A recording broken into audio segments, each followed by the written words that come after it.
Buen día, quien se dirige Ninosca Rivero, participante de la unidad curricular Bases Epistemológicas, correspondiente al doctorado en Ciencias de la Educación. En esta oportunidad se hará referencia a partir de un organizador gráfico como es la línea del tiempo, elementos relevantes sobre las corrientes epistemológicas. El objetivo de la presente es sociabilizar acerca de las tendencias y representantes de las corrientes en el desarrollo de la epistemología. Tal es el caso del dogmatismo, relativismo, subjetivismo, escepticismo, idealismo, el cristicismo y pragmatismo, constituyendo una posibilidad de acercamiento al conocimiento. En base a esta consideración, debido a la necesidad de saber el origen del conocimiento para comprender el que actualmente se posee, la manera en que se posee, la epistemología deja claro que todo es cuestión de la relación que establezca el sujeto, llámese hombre o mujer, con el objeto de conocimiento, llámese realidad. Atendiendo que la epistemología es una disciplina que trata precisamente de llevarnos a la génesis del proceso de obtención de conocimiento y su relación con la ciencia y la educación, tal como lo expresa Zamudio 2012, cuando alega que el ser humano debe reflexionar, analizar cómo construye y se apodera del conocimiento, ya que la epistemología es una forma de racionalidad, una forma de pensar y un camino para generar conocimiento. En este sentido, aproximándonos ante las diferentes corrientes epistemológicas, iniciamos con el dogmatismo. Esta es una doctrina filosófica que se caracteriza por la defensa de que hay verdades absolutas y que el ser humano está capacitado para conocerlas. Defiende que en algunas ramas del conocimiento hay verdades que son incuestionables y se ubica en el centro, derivándose de ella el resto de conocimiento. El dogmatismo es propio de la fe. Las religiones, debido a su naturaleza, se hallan en posesión de multitud de dogmas. Esta corriente como doctrina filosófica lo encontramos en la antigua Grecia y además es considerada como la posición filosófica más antigua que se conoce. Surgió entre los siglos 6 y 7 a.C. Dogma antiguamente era sinónimo de juicio o opinión. Otra de las implicaciones del dogmatismo en la antigüedad era la de aceptar al mundo tal y como la veíamos, sin realizar grandes cuestionamientos, ya que se consideraba que el ser humano estaba capacitado para obtener la verdad y el conocimiento. Por tanto, el dogmatismo considera a la razón humana capaz de conocer la verdad siempre que se sujete a métodos y orden en la investigación, dando por supuesto la posibilidad y la realidad del contacto entre el sujeto y el objeto, es decir, la persona y su realidad. En esta posición, de acuerdo a Zamudio 2012, en el dogmatismo el sujeto aprende su objeto. En cuanto al pensamiento dogmático, entre los presocráticos como Tales de Mileto, Pitágoras y Heráclitos, se encontraban animados por una confianza ingenua en la capacidad de la razón humana y vuelcan toda su atención hacia el ser en sí mismo, hacia la naturaleza, sin percibir al conocimiento como un problema. Y es en la dirección que el conocimiento como un problema se plantea hasta los sofistas. ¿Quiénes eran los sofistas? Eran un grupo de intelectuales de la antigua Grecia, quienes por primera vez atienden a la relación entre sujeto y objeto, haciendo que el dogmatismo, en un sentido estricto, desapareciera para siempre de la filosofía.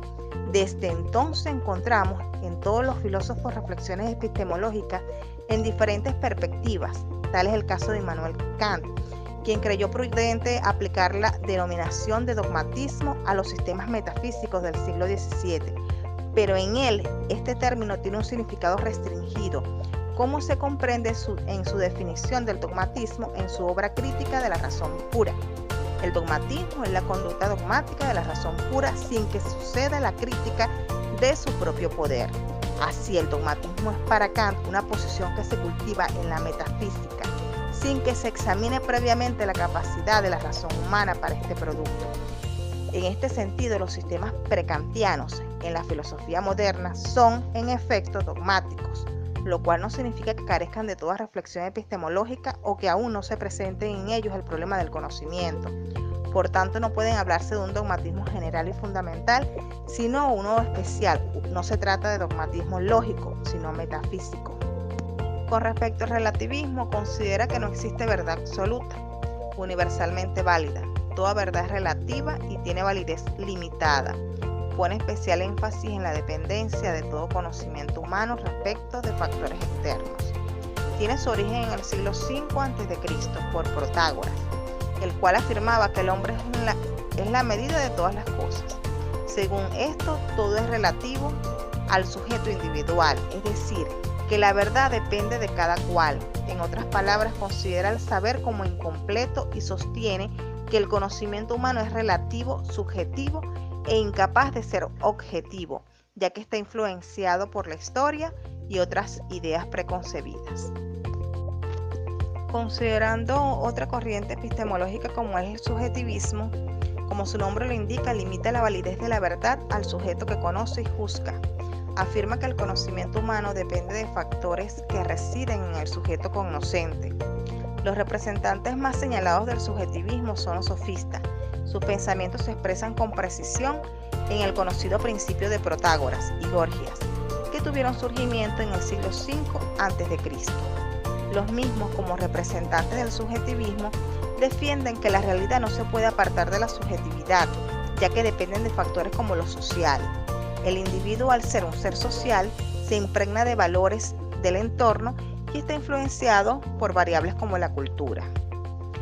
Es importante destacar que el subjetivismo, al limitar la validez de la verdad al sujeto que conoce, lo realiza a partir de la justificación racional, de acuerdo al entendimiento y en consideración a la realidad específica, llámese entorno e interacción social, entendida no como un hecho externo, sino como parte constitutiva del sujeto.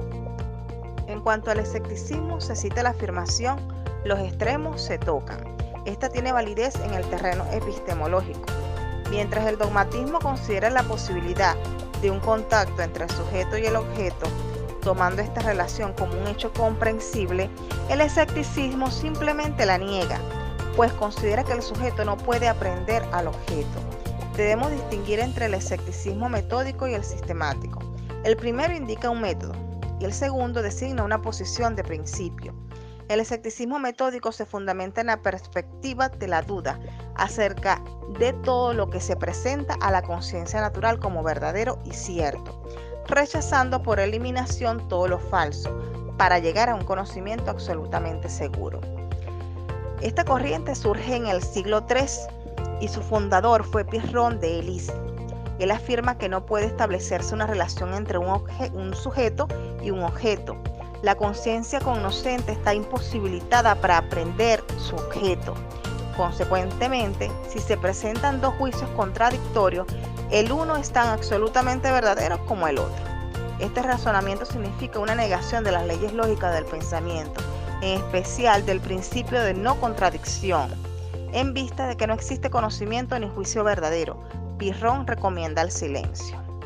El escepticismo medio o académico, cuyos principales exponentes son Arcesilao y Carneades, no es tan radical como el escepticismo antiguo o pirrónico. El escepticismo académico considera posible el conocimiento exacto. No obstante, nunca tendremos certeza de que nuestros juicios concuerden con la realidad. Nunca podemos afirmar que tal proposición es verdadera, pero sí podemos afirmar parece verdadera, es probable. Por tanto, no hay certeza rigurosa, sino probabilidad. Por su parte, el idealismo tuvo surgimiento a mediados del siglo XVII, cuya afirmación se basa en la primacía de las ideas por encima de todo. El idealismo es una de las corrientes filosóficas más importantes de los últimos siglos. Cuenta con una nómina amplia y variada de pensadores y filósofos, tales como Platón, Leibniz, entre otros. Más allá de sus particularidades, los filósofos idealistas dan a las ideas o al espíritu una prioridad ontológica por sobre toda la materia. Esto significa, entre otras cosas, que las ideas tienen un grado de realidad mayor al del mundo material. Algunos idealistas incluso han llegado a rechazar todo materialismo o empirismo posible. Otros, como Immanuel Kant, propusieron una forma de idealismo que concilió la discrepancia entre racionalismo y empirismo. Para Kant, el conocimiento empezaba por las experiencias, pero no terminaba en ellas, sino que hacía falta un sujeto que ordenara el conocimiento y le diera forma. A esta rama del idealismo se le conoce como idealismo trascendental. Por su parte, Platón sostuvo que las ideas constituyen un mundo suprasensible ideal e independiente, es decir, un mundo que se constituye de manera intelectual y no a través de los sentidos. Por tanto, el idealismo en general sostiene que la verdad se alcanza a través de la razón, ya sea de manera intuitiva e inmediata o a través de procesos discursivos y razonamientos lógicos. Nada conocido a través de la sensibilidad es digno de considerarse conocimiento o algo remotamente verdadero. Ahora bien, es de destacar que la posición intermedia entre el escepticismo y el dogmatismo es el cristicismo. Esta posición surge en el siglo XVIII. Comparte con el dogmatismo una gran confianza en la razón humana. Se parte de la propuesta de que es posible el conocimiento humano, de que existe la verdad, pero mientras esta noción induce al dogmatismo a aceptar con ligereza todas las afirmaciones de la razón humana sin poner límites al conocimiento, el cristicismo, cercano al escepticismo, propone la confianza en cuanto al conocimiento humano en general y al mismo tiempo la desconfianza hacia todo conocimiento determinado. El cristicismo examina todas las afirmaciones de la razón humana y establece criterios rigurosos, cuestiona los motivos y pide cuenta a la razón humana. Su proceder no es dogmático ni escéptico, sino reflexivo y crítico. Así que viene a ser una medida entre la temeridad dogmática y la desesperanza escéptica.